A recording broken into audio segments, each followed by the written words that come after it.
नैनं छिन्दन्ति शस्त्राणि नैनं दहति पावका न चैनं क्लेहयन्त्यापो न शोषयति मारुतः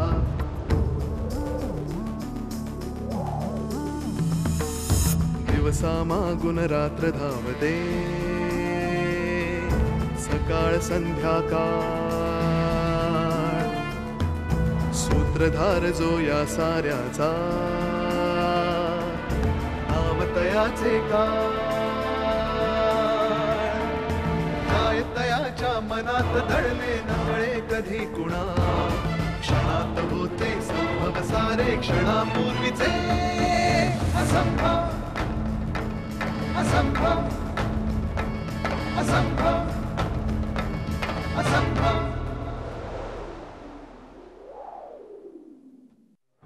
आपल्याकडे पोहोचण्याआधी त्याला त्या वजलवरने उचललं नसेल ना? लई जवळचे मित्र होता ना राव तुम्ही.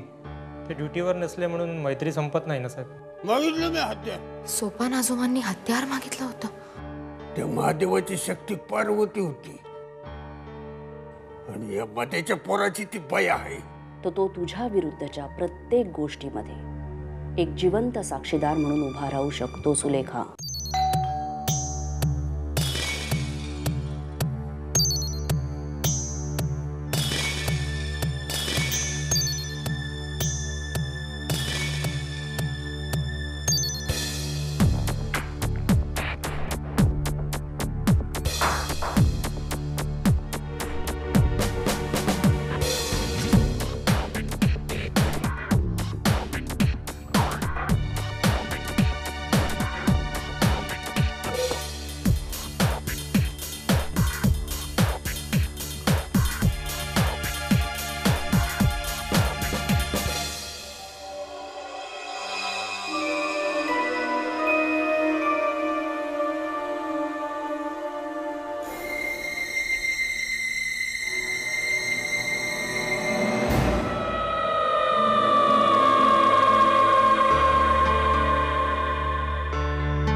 Thanks for calling back immediately.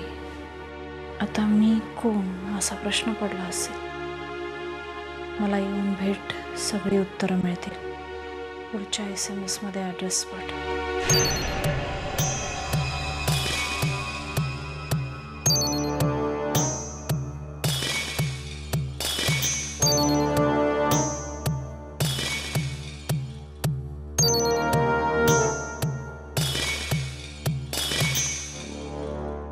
Tanishka, आपण कधी भेटू शकतो?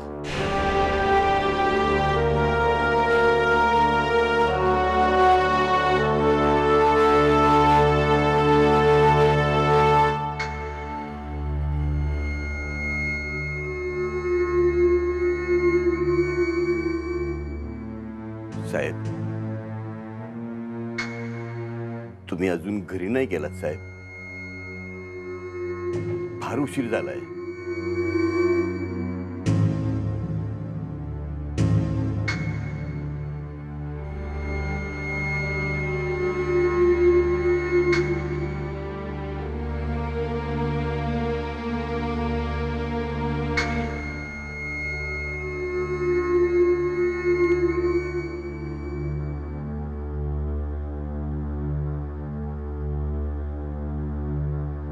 परमेश्वर साहेब, आपला अभिमान अगदी सुरक्षित आहे, मस्त आहे. साहेब मी त्याच्याशी आता बोललो ना, तो माझ्याशी बोलला, मी भेटून आलो त्याला. मी वजलवारांना पण भेटलो. हा, तुम्ही काही काळजी करू नका साहेब. आपल्याला ना उगाच वाटतं की आपल्या अभिमानाला कुणीतरी पळवलंय, कुणाची हिंमत आहे त्याच्या अंगाला हात लावायचे. हा, तुम्ही घाबरू नका. अभिमान जिथे आहे ना तिथे अगदी सुरक्षित आहे. हा, आपण त्याला नंतर भेटायला जाऊ. मी आता तुम्हाला नेलं असतं, पण साहेब वजलवार आणि त्याची माणसं त्याच्या मागावर राहायचं. आपण 10-12 दिवसांनी जाऊया ना भेटायला. मी तुम्हाला घेऊन जातो. आपण दोघं जाऊ. खरंच साहेब, माऊली शपथ, आपण दोघं जाऊ भेटायला. तुम्ही आता घरी जा साहेब. फार उशीर झालाय साहेब.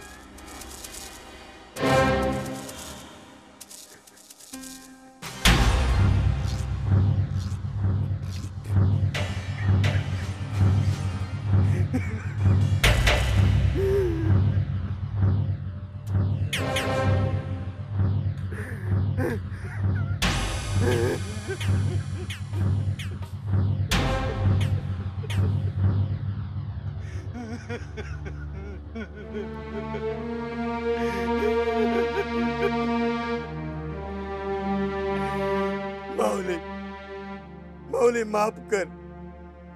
खोटं बोललो मी, खोटं बोललो, पण माझ्याकडे पर्यायच नव्हता.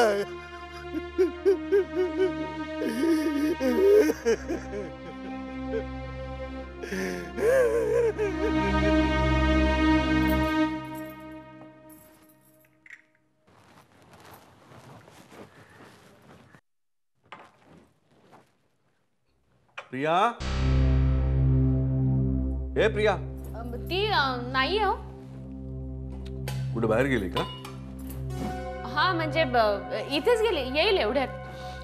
तुला सांगून गेली ना? हो, तुम्हालाही सांगणारच होते. वसुधा, हा, जरा बाहेर. काय हवंय का? कुठे गेलीये प्रिया? ती पोलीस स्टेशनला गेली. जे वजलवार त्यांनी फोन केला होता म्हणून गेली. वजलवाराने फोन करून तिला बोलवून घेतलं पोलीस स्टेशनवर? हो हो. कशाला? ती आणि गेली कधी? आता म्हणजे अर्धा तास झाला असेल. या सगळ्या गोष्टी मला सांगायच्या नाही? नाही अहो, मी काय सांगणारच होते ना तुम्हाला. म्हणजे काय ती येईलच लगेच म्हणाली. मग काय झालं कशासाठी ते सगळं म्हटलं फोन करून सांगेन मग क्लासवर. मला क्लासवर फोन करून सांगणार आहेस तू? मी घरी असताना गोष्टी सांगत नाहीस तू, मला क्लासवर फोन करून सांगणार आहेस? म्हणजे म्हटलं उगाच तुम्हाला टेन्शन परत.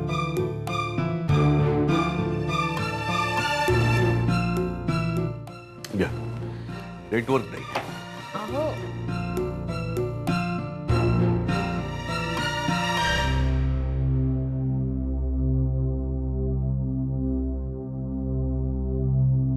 आता फोन लागत नाहीये.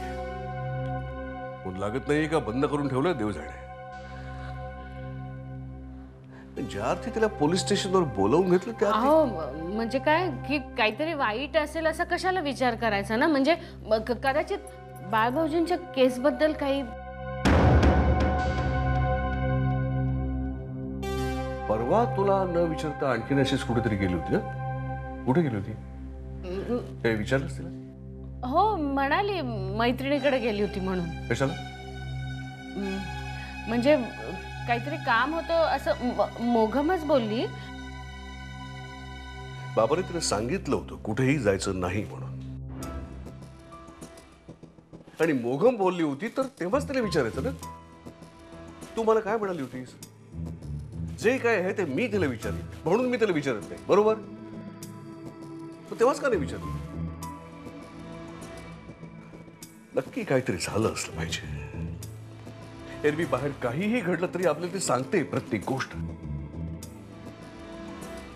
पोलीस स्टेशनवर बोललं नाही म्हणजे